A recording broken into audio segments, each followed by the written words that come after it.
Guys welcome back to my new vlog. तो स्वागत है आपका देवकांशु क्यूट कपल लाइफ में। तो मेरे पैर की सूजन तो बढ़ती ही जा रही है, देखते हैं क्या करना है। फिलहाल मैं बना रही हूँ आलू के पराठे। देखो मुझे ना अपना दुख जाहिर करना ना अच्छा नहीं लगता। मैं किसी के सामने नहीं बताती कि मुझे ये हो रहा है वो हो रहा है, पेन भी हो रहा है, तो आपको मेरी शक्ल कभी नहीं लगेगी कि हाँ मुझे दुख हो रहा है, कुछ हुआ है क्या नहीं हुआ है। मुझे आदत ही नहीं है किसी को कुछ बताने की। और आज मैं बना रही हूँ आलू के पराठे। मेरे पापा ने कहा आलू के पराठे बना लो क्योंकि आज बृहस्पतिवार है, तो सिंपल आलू से तो यही बन सकता है, या तो सब्जी या फिर पराठे। तो आलू के पराठे हम नाश्ते में खाएंगे, जिसके लिए मैंने आलू को उबाल लिया था और अब मैं इनको छील रही हूँ, इनका छिलक उतार रही हूँ। और हमारी आशवी जी उठ चुकी हैं, उठ गई। लेकिन आज आशवी ना सबसे पहले फर्स्ट आई है। आज आशवी को मैंने 9 बजे इसको मालिश वालिश करके मैंने नहला दिया था और फिर मैंने इसको सुला दिया था। ये सो गई थी नहाते ही, और अब मेरा काका ना उठ गया है, ये उठ गया है। चलिए, घर की बातें तो डेली होती ही रहती हैं। आज मैं कुछ अपने बारे में बताती हूँ। मेरा नाम अंशु वर्मा है और मैं हरिद्वार ज़िले की रहने वाली हूँ। हरिद्वार ज़िले में एक रुड़की शहर पड़ता है, वहीं पर मेरा अपना घर है, मतलब मम्मी पापा का। और शादी मेरी दिल्ली हुई है, दिल्ली में शादी हुई थी मेरी। वहाँ से हम वापस यहाँ पर शिफ्ट हो गए हैं, मतलब रुड़की शिफ्ट हो चुके हैं। रुड़की का वेदर थोड़ा अच्छा है। अब इसका रीज़न मैं आगे चलते चलते आपको बताऊँगी क्या है क्या नहीं, बट सब कुछ पॉजिटिव है, बहुत अच्छा है। मैंने 2008 में 10th की, 10th के बाद 2010 में मैंने 12th की। दोनों ही मेरी फर्स्ट डिवीज़न से हैं। ये 75% अबव ही मार्क्स आए हैं हमेशा। फिर उसके बाद मैंने 12th के बाद मैंने बीए किया, जो 2013 में मेरा कंप्लीट हो गया था। 13 में कंप्लीट होने के बाद मैंने बीएड का एंट्रेंस दिया था। बीएड के एंट्रेंस में नंबर भी आ गया था, लेकिन मेरी पोस्ट ग्रेजुएशन करने की इच्छा थी कि मैं उसी के बाद ही बीएड करूँगी। तो मैंने पहले एमए की। एमए में मेरा प्रॉपर सब्जेक्ट संस्कृत रहा, जो मैंने रेगुलर किया। एमए करने के बाद एमए रेगुलर में मेरे मार्क्स बहुत अच्छे आए, 86% मेरे एमए में बने। एमए के बाद जब मैंने रेगुलर एमए मैंने कर लिया, 15 में मेरा एमए ख़त्म हो गया था, 2015 में। उसके बाद मैंने टीचिंग स्टार्ट कर दी। टीचिंग छोटे स्कूल से ही स्टार्ट की, ताकि अंदर से मतलब भय ना रहे किसी भी बात का। फिर वहाँ पर मुझे ऐसा लगा कि एक मतलब टीचिंग तो करते जा रहे हैं, कुछ अलग से भी होना चाहिए, मतलब एक एजुकेशन अभी ख़त्म नहीं हुई है, अभी करनी है। और तो मैंने बीएड तो उस टाइम करने के लिए मना कर दिया था टीचिंग में, कि आप रेगुलर तो नहीं जा सकते हो बिल्कुल, और मुझे करना था रेगुलर ही। चलो कोई बात नहीं, मैंने प्राइवेट एमए का फॉर्म डाल दिया दोबारा से। और तब मैंने हिंदी से एमए कर ली, मतलब संस्कृत और हिंदी दोनों से मेरी डबल एमए हो गई। 15-16 में मेरी ये चीज़ कंप्लीट हो गई।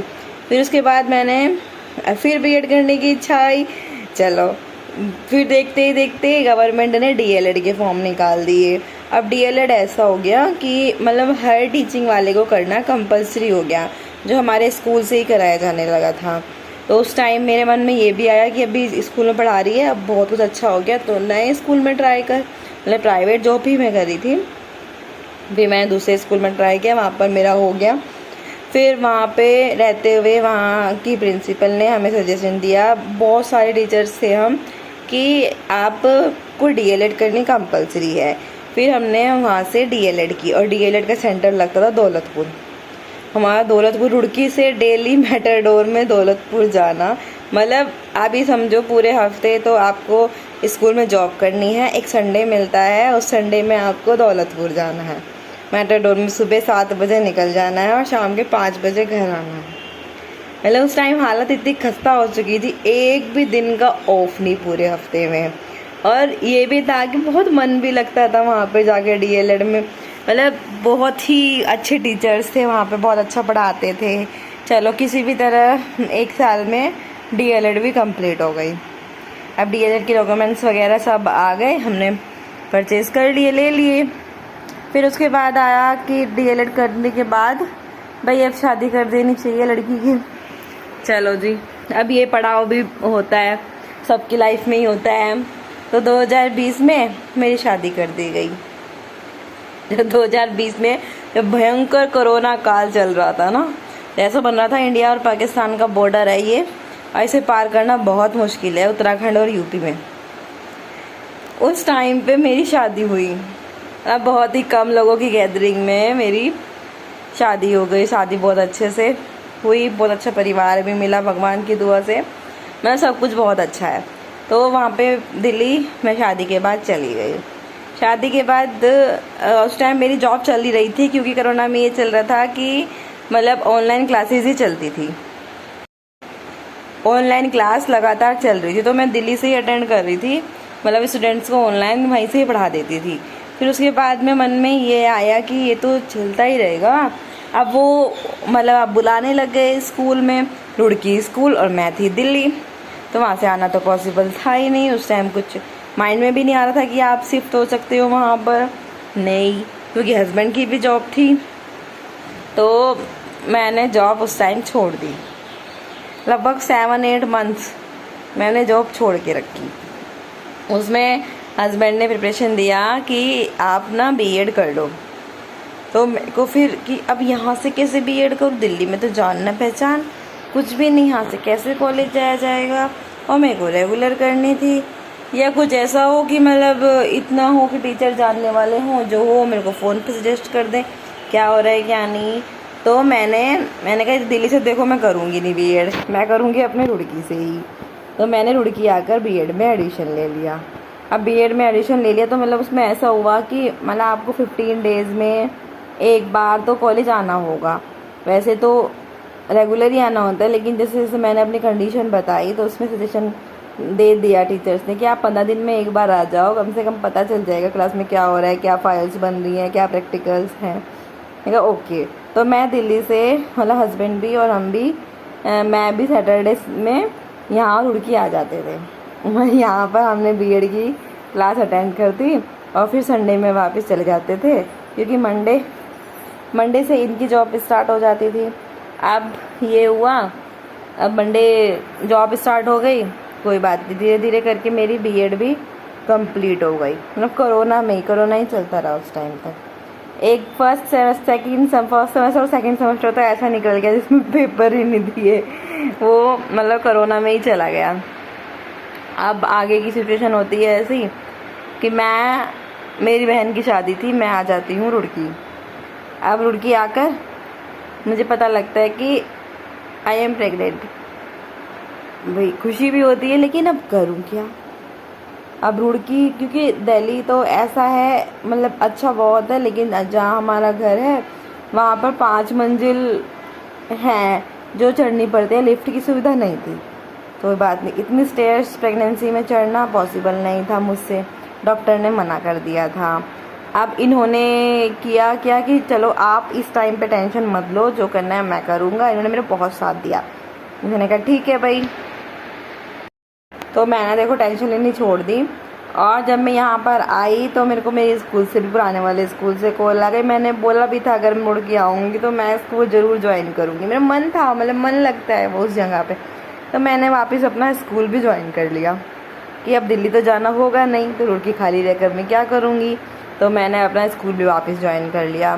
फिर उसके बाद धीरे धीरे इन्होंने अपना वर्क फ्रॉम होम स्टार्ट कर दिया, मतलब कंपनी वगैरह इन्होंने चेंज कर ली अपनी, वहाँ पर वर्क फ्रॉम होम हो गया। तो यहाँ हमारी थोड़ी प्रॉब्लम सॉल्व हो गई, वरना बहुत टेंशन बनी हुई थी। तो इसके बाद हमने डिसाइड किया कि हम लोग ना रुड़की ही शिफ्ट हो जाते हैं। अब रुड़की शिफ्ट होते हैं तो उसके लिए तो बहुत बंदोबस्त करना पड़ेगा, बट भगवान की मेहर है, सब कुछ हो गया। धीरे धीरे हम लोग रुड़की शिफ्ट हो गए। लगे हमें 5 मंथ्स लगे लगभग हमें रुड़की शिफ्ट होने में। मतलब ये डेली आते, अपनी जॉब भी करते और सैटरडे संडे यहाँ पे सेटलमेंट कराने आते, रूम ढूंढा, सब कुछ हुआ। यहाँ हम रुड़की में शिफ्ट हो गए। रुड़की बहुत मन लगता है हमारा, बड़ा अच्छा है, बड़े ही शांत एरिया में। आपने वीडियोस में देखा भी हो, मुझे अपना घर भी बहुत अच्छा लगता है। घर मतलब यार घर से कहीं जाने का मेरा मन ही नहीं करता बिल्कुल भी। यहाँ की हरियाली, यहाँ की शांति। और यहाँ पर आकर आई 17 फ़रवरी, 9 मंथ मेरा, और उसमें मुझे मिली एक मेरी नन्ही सी गुड़िया। आज इस गुड़िया को देखकर मैंने लाइफ में जितना स्ट्रगल भी किया था वो सब कुछ मैं भूल गई। मैं मेरी गुड़िया के साथ बहुत खुश थी, बहुत खुश। कि हमारे जीवन में एक बच्चा आ गया। अब बच्चा तो आ गया, लेकिन इसकी परवरिश भी बहुत अच्छे तरीके से ज़रूरी है। तो मैंने मतलब यार ये होता है कि एक लड़की के जीवन में ना बहुत स्ट्रगल चलता ही रहता है, अपनी खुशी को कहीं ना कहीं कॉम्प्रोमाइज़ करना ही पड़ता है। चलो कि इसका तो मतलब परवरिश तो बहुत ज़रूरी है, तो फिर मैंने फिर से अपनी जॉब से रिज़ाइन दे दिया। बहुत ज़्यादा बहुत दुख हुआ रिज़ाइन देते हुए, लेकिन एक तरफ दुख था तो एक तरफ बहुत बड़ी खुशी थी कि भगवान ने मेरी गोद भर दी, मुझे बेटी दे दी। चलो कोई बात नहीं, अब मैंने जॉब से रिज़ाइन दे दिया तो अब मैं अपनी बेटी की परवरिश कर रही हूँ।